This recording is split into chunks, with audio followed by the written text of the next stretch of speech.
laging mag-focus sa positive. Yung palagi mong iniisip na magkalayo kayo, baka kung ano na yung ginagawa niya, baka hindi niya naman talaga ako mahal. Yung mga ganyang pag-iisip, yan yung magpapalayo ng loob ninyo sa isa't isa.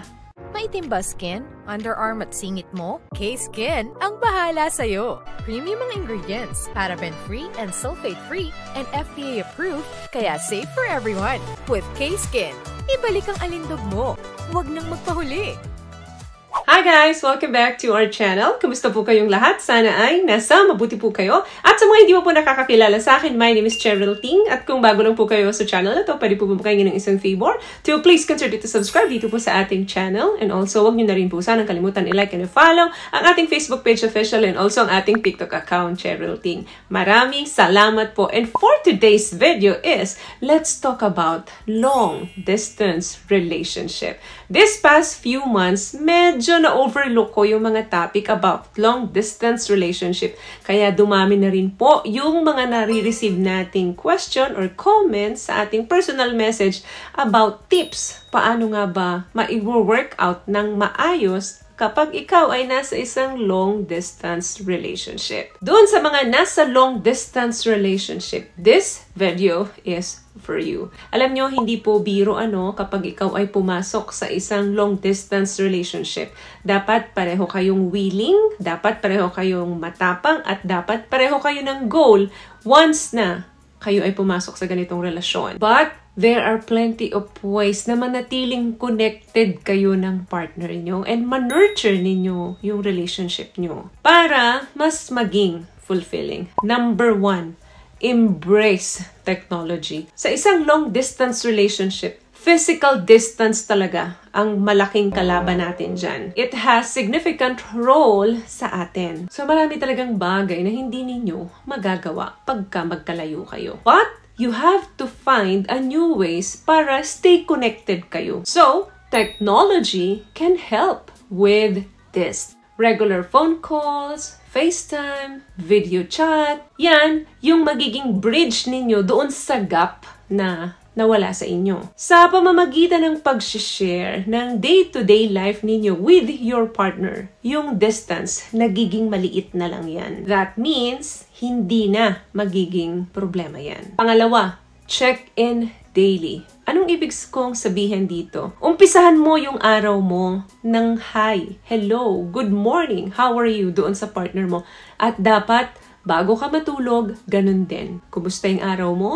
Good night, sweet dreams, yung mga ganyang pagbate. Ibig kong sabihin, start and end your daily with simple message or call. Etong routine na to can help you maintain yung sense of normalcy. Bakit? Kasi pareho kayong involved in each other's life. So malaking tulong ito para mas ma-establish ninyo yung stronger na foundation nung long-distance relationship nyo. Hindi naman kinakailangan na lagi mo siyang kausap. Yun na lang yung palagi mong ginagawa. Ang mag-abang ng tawag at ng message niya. Siyempre, may sarili ka ring buhay at may sarili ding buhay ang partner mo. Kasi kailangan bigyan nyo rin siyempre ng pansariling oras yung mga sarili nyo. So, communicating your needs and i-meet ninyo halfway yung mga kagustuhan or pangangailangan ninyo. Always practice asking yourself and your partner the right question para nandun yung growth and yung closeness ninyo.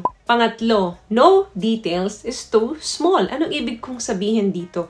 Yung simpleng message mo araw-araw. Kung kumusta siya, anong ginawa mo ngayong araw, yung mga simpleng chat mo sa partner mo, malaking tulong yan para stay connected kayo. Kahit na sa tingin mong akala mo walang kwenta yung tanong mo o yung message mo, hindi ibig sabihin nun ay wala talagang kwenta sa kanya. Mali ka doon. Kasi yung feeling na you feel like you're just living life together kahit na malayo kayo. Hindi naman kasi kailangan na sa tuwing mag-uusap kayo is malalim yung pag-uusap ninyo or malawak yung pinag-uusapan ninyo. Yung pag-share ninyo ng day-to-day ninyo na buhay is napakalaking tulong yan. Kahit na maliit na detalye lang nang nangyari sa inyo ngayong araw, simpleng hello, simpleng kumusta, make you feel more involved in each other and reduce the feeling of distance. What I love about this product, itong No More Dark Secret ng K-Skin, bukod sa may advanced whitening na siya, na kung saan pwede niyang matulungan na pumuti yung mga singit-singit mo, moisturizing, meron siyang anti-irritation, antibacterial, maintain healthy pH level. Hindi lang pambabae, meron din po tayong pang-lalaki. Pang-apat,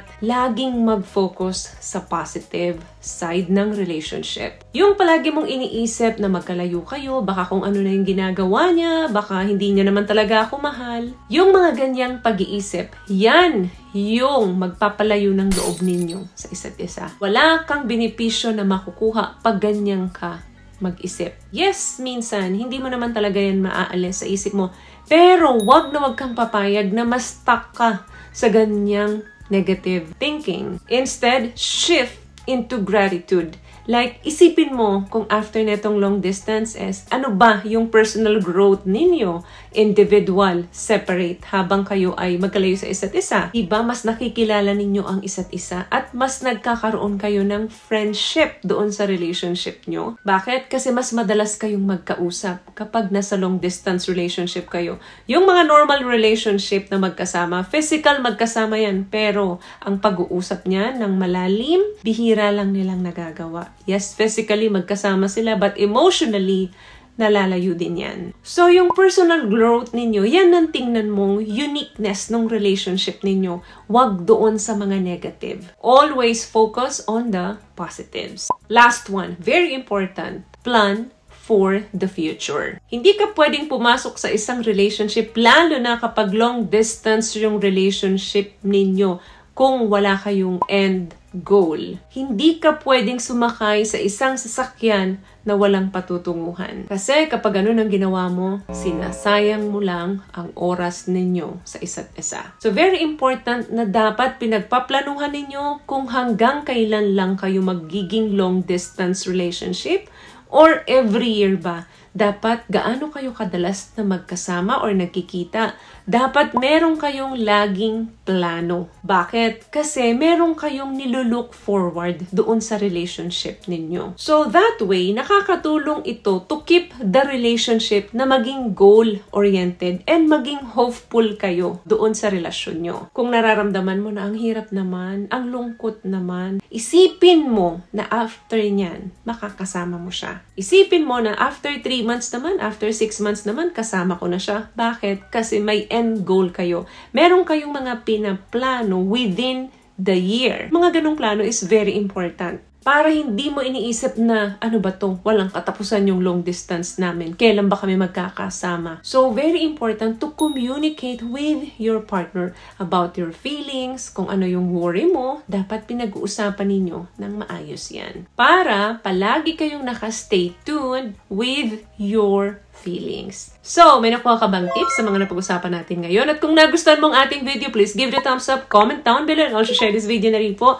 sa mga kaibigan na sa tingin yung matutulungan ng video natin. Once again, palagi po kayong mag-iingat at palagi po kayong manalangin. Thank you guys for watching and see you in our next one. Always love yourself and be a blessed thing. Bye!